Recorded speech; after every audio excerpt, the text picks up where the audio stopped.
Chef Pennington here. Today we are doing Instapot ribs using baby back ribs, and we're going to do it all within an hour from beginning to finish, done. Absolutely amazing. I've been cooking ribs so many different ways my whole entire life.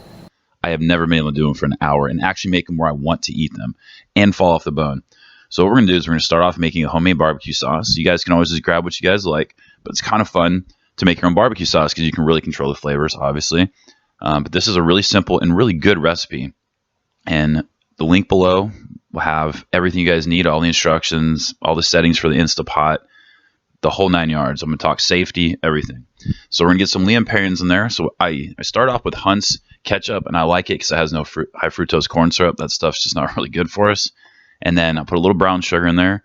We've got some Lea & Perrins in there, which is Worcestershire sauce or Worcestershire sauce. And we're going to get some honey Dijon. You can use any kind of mustard you guys like.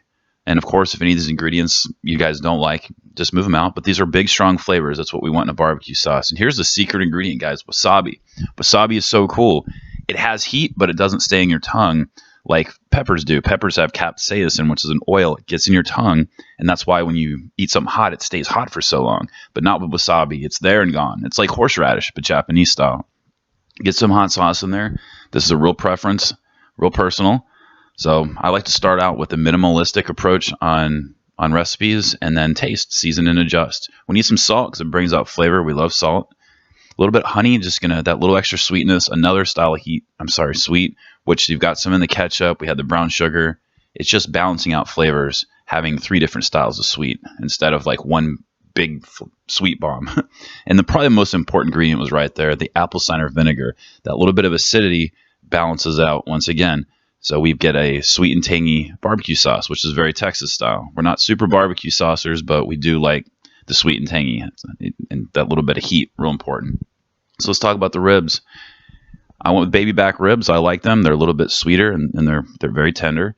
One thing to look at is how thick your ribs are, because all ribs aren't going to be the same size. And we'll talk about in a moment how to adjust your Instapot cooking for that very thing. But overlook your ribs.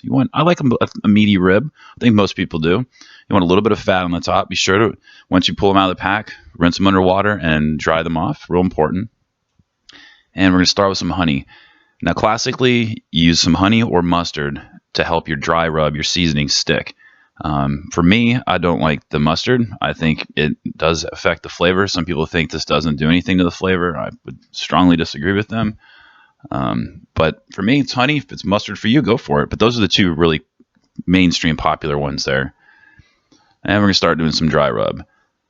Now, I've got an offer for you guys. I'm going to have a link below for my newsletter. If you guys subscribe, the next newsletter I put out, I'm actually going to give away my real dry rub recipe, something I've never done. And I swore I'd never do. But I had the idea. You guys that are my followers and those that are hanging out, I'm going to hook you guys up because it's a really good one. It's taken me probably 25 years to build it. So if you guys sent my newsletter, you're going to be getting it in the next one. So what we're going to do here is we're going to get a good amount of the dry rub in there, and then we're going to allow the ribs to sit out for, I'd say, a minimum of 10 minutes. And you don't have to put them in the refrigerator, but you can if you like. What that's going to do is allow the seasoning to actually get into the meat, because we're going to put it in the Instapot. Instapot's going to have liquid in it. So this is our chance to cure the meat, you might say. It's going to get that seasoning in there. So don't skip that, please. All right, our settings and our seasoning. Let's get our Instapot ready.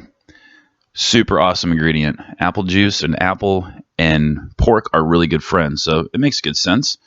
So we're going to put concentrated orange juice in there. That's 1 tablespoon of the dry rub, exactly the same. And then we're going to place those in there and curl them around. If you guys did want to do that, you could cut the ribs in half.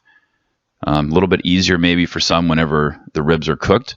This is going to be 8 cups of water. Pretty much what we're doing is put enough water to almost cover the ribs. I've tried this before with less water, and it turns out better with the more water. It's just a more moist cooking process. So secure your lid.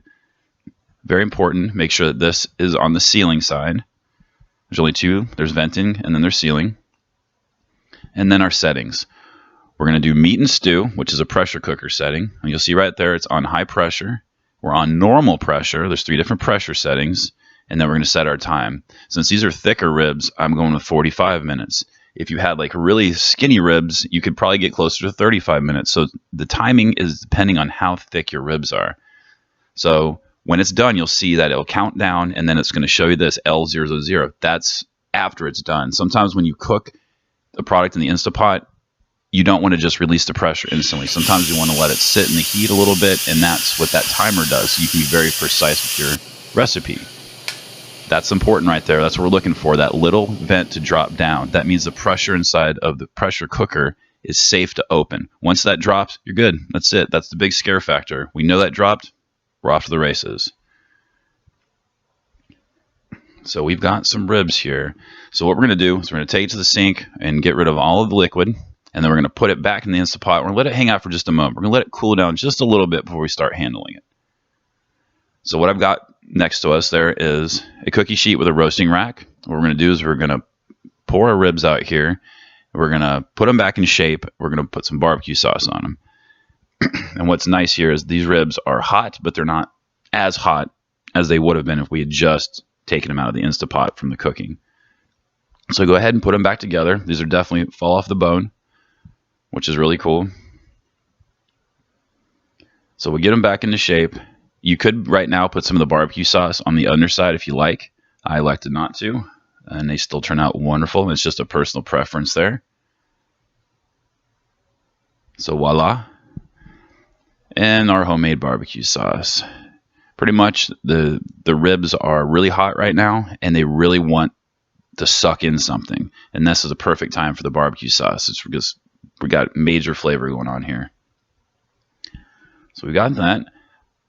I think this is an important ingredient, some fresh cracked black pepper. It offers a little extra texture on the outside of the ribs, and it's very traditional in barbecue. Getting that, thick coat of pepper. We don't have to go thick here, but whatever you guys like, or just don't do it if you don't want it.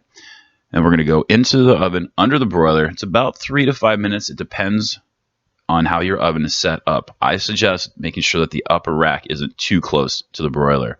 And look what we got, guys. We did this in our oven, in our house, with an Instapot, a device that costs under $100 and can do a zillion things. Under an hour, guys. Like, talk about coming home from work and just throwing some stuff in the Instapot. So cool. I'm so excited. Definitely fall off the bone under an hour. So here's the extra part here. I've got a sales website. So I've got a link here I'm going to put below for an Instapot. You guys come check me out and buy from me. I promise the price.